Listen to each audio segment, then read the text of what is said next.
السلام علیکم ورحمۃ اللہ وبرکاتہ۔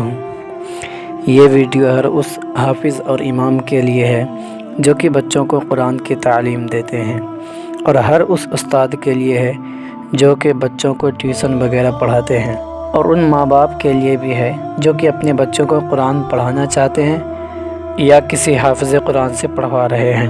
آپ چاہے کہیں سے بھی ہو، اگر آپ کے دل میں اللہ کا ڈر ہے تو یہ پوری ویڈیو دیکھیں۔ میں دیکھتا ہوں کہ آج کل ہر جگہ جو بچوں کو قرآن پڑھاتے ہیں یا قرآن سیکھنے والی کتاب نورانی قاعدہ یا سرن القرآن وغیرہ پڑھاتے ہیں تو بغیر کسی مخرج کے پڑھاتے ہیں، جن میں تجوید کا نام و نشان تک نہیں۔ یاد رکھیے، تجوید کے ساتھ قرآن پڑھنا واجب ہے، لیکن کچھ ایسے حضرات ہیں جن کو صرف اور صرف پیسوں سے ہی مطلب ہے۔ وہ سوچتے ہیں کہ کون جاتا ہے اتنی محنت کرنے، اور ماں باپ بھی دھیان نہیں دیتے، کیونکہ ان کو خود تجوید سے قرآن پڑھنے نہیں آتا اور کچھ کو تو قرآن بھی نہیں پڑھنے آتا۔ اللہ اکبر۔ لیکن میں ان امام، حافظ اور استاد کو یہ اللہ کا پیغام دینا چاہوں گا کہ آپ جو بچوں کو بغیر تجوید کے قرآن پڑھا کر پیسہ لے رہے ہیں تو اللہ سے ڈریے، کیونکہ آپ جیسا اس کو پڑھائیں گے وہ زندگی بھر ویسا ہی پڑھتا رہے گا۔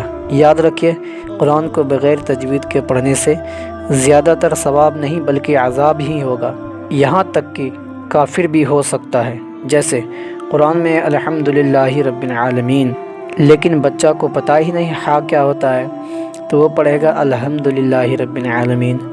قرآن میں ہے قل هو اللہ احد، تو بچے کو پتہ ہی نہیں تجوید کیا ہوتی ہے تو وہ احد کے جگہ احد پڑھے گا۔ تو پھر سوچئے اس کا معنی کیا بدلے گا۔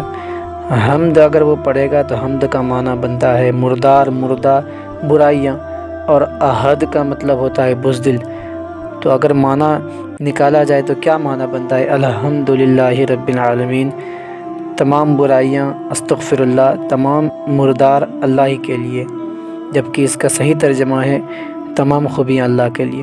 لیکن اگر آپ تجوید سے نہیں پڑھاتے ہیں تو وہ کیا پڑھے گا؟ تمام برائیاں معاذ اللہ، مردار اللہ کے لیے۔ اور قل هو اللہ احد، اس کا صحیح ترجمہ ہے اللہ ایک ہے، لیکن وہ اگر پڑھے گا قل هو اللہ احد تو اس کا مطلب ہوتا ہے احد کا مطلب بزدل، کہ اللہ بزدل ہے معاذ اللہ، استغفر اللہ، استغفر اللہ۔ یہ تو صرف دو مثالیں ہیں، باقی بات قرآن میں اور بہت ساری ایسے مثالیں ہیں جن سے سمجھایا جا سکے کہ بغیر تجوید کے قرآن پڑھنے سے کتنا نقصان ہے۔ استغفر اللہ۔ آپ ہی سوچئے، یہ سب آپ کا ہی پڑھایا ہوا ہے، اور جب تک وہ بچہ قرآن غلط پڑھتا رہے گا اس کا گناہ آپ کو بھی ہوتا رہے گا، اور یہی گناہ آپ کو جہنم تک لے جا سکتی ہے۔ اللہ اکبر۔ اور آپ کو اور جس کو آپ نے پڑھایا ان کو بھی جہنم تک لے جا سکتی ہے۔ اب آپ ہی سوچئے، کیا صرف اور صرف آپ کو پیسوں سے ہی مطلب ہے؟ آپ کو اللہ کا ڈر نہیں ہے؟ اگر ہے تو اب بھی وقت ہے، اللہ کے بارگاہ میں توبہ کیجئے، اور آج سے بچوں کو شروع سے ہی تجوید سکھائیے، کیونکہ جو چھوٹے بچے ہوتے ہیں ان کے ذہن میں بات بیٹھ جاتی ہے تو وہ جلدی نہیں نکلتی۔ آپ اپنی کوشش جاری رکھیں، انشاءاللہ ضرور کامیابی ملے گی۔ پھر جب وہ بچہ قرآن پڑھے گا تو زندگی بھر آپ کو بھی ثواب ملے گا، اور اللہ اور اس کے رسول راضی ہوں گے اور جنت میں جانے کا ذریعہ بنے گا۔ میں ان ماں باپ سے بھی گزارش کروں گا کہ آپ بھی اپنے بچوں کے استاد کو بولیے کہ میرے بچوں کو تجوید کے ساتھ قرآن پڑھائیے۔ اگر آپ بولیں گے تو وہ ضرور پڑھائیں گے انشاءاللہ۔ اگر آپ کی اصلاح بھی ہو، کچھ بھی سیکھنے کو ملا ہو تو ضرور اپنے دوست، رشتہ دار، ماں باپ کو شیئر کریں اور ثواب حاصل کریں۔